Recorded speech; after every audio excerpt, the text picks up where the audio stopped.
عورت پر قربانی واجب ہے تو کیا حکم ہے؟ چنانچہ اگر عاقل بالغ مقیم عورت صاحب نصاب ہے یا اس کی ملکیت میں ضرورت سے زائد اتنی چیزیں ہے کہ ان کی مالیت 52.5 تولہ چاندی کی قیمت کے برابر ہے، تو ایسی صورت میں ایسی عورت پر قربانی کے وجوب کا شرعی اعتبار سے حکم نافذ کیا جائے گا۔ چنانچہ فتاوی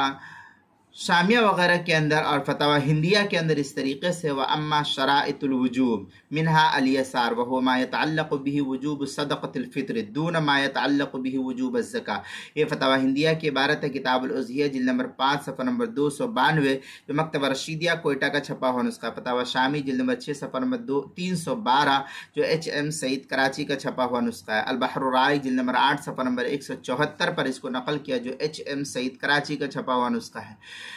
قربانی کے مسائل کا انسائکلوپیڈیا اس کے حروف تہجی عین عنوان ہے، عورت پر قربانی واجب ہے، صفحہ نمبر 102 پر اس کو نقل کیا گیا ہے۔